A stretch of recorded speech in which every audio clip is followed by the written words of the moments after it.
let's just all calm down. Let's just relax. The waiting room people are ready. Everybody's ready. Hi, everybody. Welcome back to the 4th year of the virtual comedy show. We have learned so much. We have gotten so professional over these 4 years. They tried to cancel us. Brad, we learned a lot. We learned a lot, but we've applied none of it. Yes, that's right. They tried to cancel us. They tried to silence us. They couldn't do it. And by they, I mean my bank account. But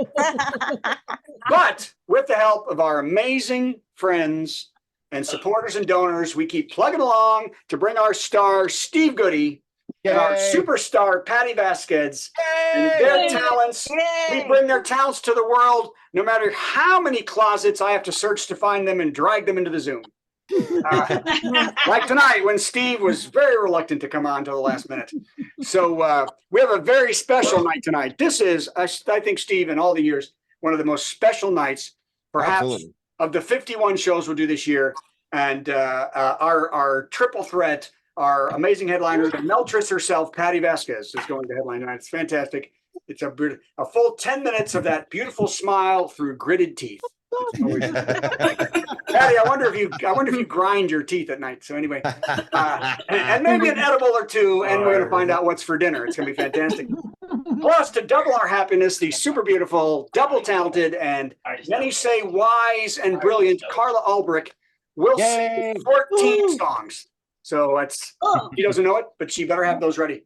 I got to tell you, this lineup would be a great show every week. And I'd be happy, I think.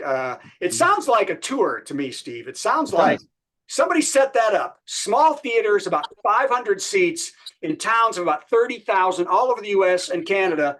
Go, get that figured out. Perfect sense. Yes, but until that schedule gets started, like always, we have to start with a few jokes that the people in Reno have told me sound like they might have a punchline. So here we go. Are we ready? Again, I'm going to start with a few jokes from last week, because you did the lovely Christmas thing and I couldn't attend. Actor and tiger blood maker himself, Charlie Sheen, was attacked in his home on December 22nd when his neighbor broke into his house at 1 p.m. and assaulted him. I know.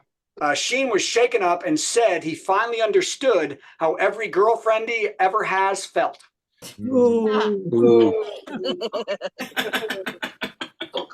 By the way, the neighbor, her name is Electra Schrock. Totally true. That's the neighbor who attacked him. I'm not kidding. Maybe you should have seen this coming from Miss Schrock.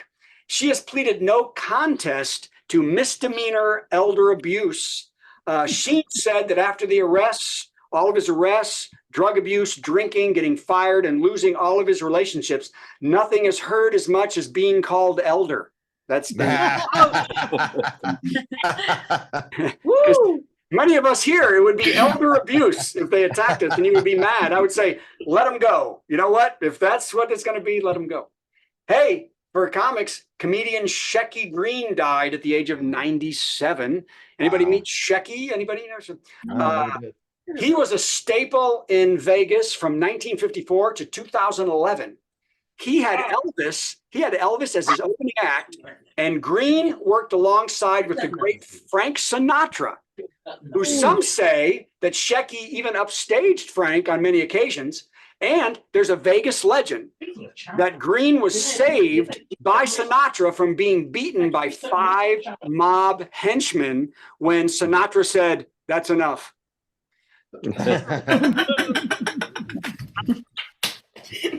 Come on, that's some strong stuff, kids. This is my new apartment. This is my cabin on the ship this week. Whoa! Hey, no. Wow. Hey, under the headline "Smoke 'em if you got 'em," Joe Biden last week pardoned all persons in the past who have been convicted of smoking marijuana. Everybody, did you see that? Woo-hoo. Yes. This does not include those convicted of selling the drug. They will just get a high five on the way out the door. That'll be fantastic. By the way, for everyone knowing, those wanting to take advantage of the pardon will have to follow an involved application process and other paperwork. So this news again, no one will be motivated enough to be pardoned for smoking marijuana. Okay, let's move on. You're making me feel like the show tonight. Hey, Guy Fieri. We all love Guy Fieri, don't we? Oh, yes. Guy Fieri told Fox News he plans to die broke and leave his kids nothing, and that he said to them what his dad told him. They would have to come take it from him if they wanted anything. Guy has two sons, one in high school and one in college. And by the way, there's some breaking news from 2027. Guy Fieri has been murdered. So, there are no suspects, but his will has disappeared. Okay.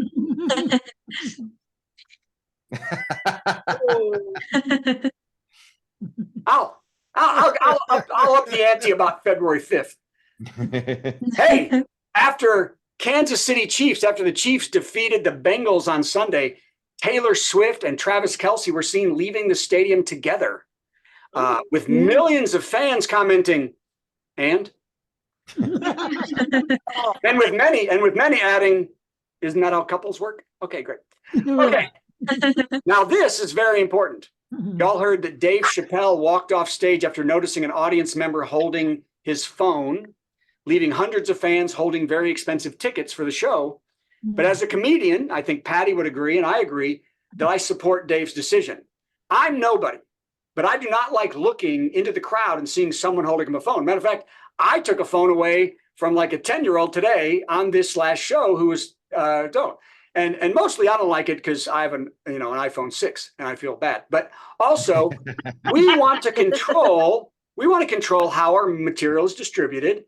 And I'm not that excited about the live audience, let alone it being taken out, and put up on Martha's Instagram, right? And you may not know this, and I don't know if I've told this story, but once I recorded all of Dave Chappelle's act without him knowing. Did you all know this? No. No? So, and this, I did this. He walked into a show I was setting up and asked me if he could close the show in Ohio. And I said, no. I said, okay. And he didn't know I had a camera set up. And this was after he had not been on stage for 7 months. And right after Comedy Central, his show had fallen apart, if you remember that time. So I had gold. I had a brand new 45-minute set of Dave Chappelle and 45 minutes of Dave talking about the controversy he was going through. But I did the right thing and handed it over to Dave because I didn't realize he carried a .357 Magnum. That barrel is so big. No, I'm kidding. I told Dave I would never have kept the footage, even though in the middle of the show, while I was taping and Dave was on stage, the guy I worked with, who will be nameless because he's the biggest piece of garbage I've ever met, he said, "Don't say anything. We could sell this tape for $50,000, which we could have done." That's how good. Rolling Stone called me the next day for an interview. That's how big it was. So what I did in this case was I told Dave, "Hey, kindly, I have your thing." And he said he would take it and to his studio, take my portion off, and then send it to me. And then I never heard from his lying ass again. So I changed my support. Screw you, Dave Chappelle. There you go. All right. Okay. Kathy Griffin, 63, has filed divorce from. Try again. It's been a long day. Kathy Griffin, 63, has filed for divorce from her husband of 4 years, Randy Bick, who is 18 years her junior. When asked why the marriage fell apart, Bick said, "Maybe it's because she kept calling me Junior." Okay. All right, one more, and then I'm getting in that bed over there, and it's all over. Actor Ian Ziering, you know that guy? Yep. He's on Ian Ziering, 90210. Yeah, 201. He was attacked by bikers in Los Angeles on New Year's Eve. Wow. Attacked by bikers. Totally true. There's no news on the reason for the altercation, but one bystander did hear 6 Sharknadoes is too many. Steve Goody, everybody, coming in to save us. They were mini bikers too. Hey, Brad, that's your best set of the year.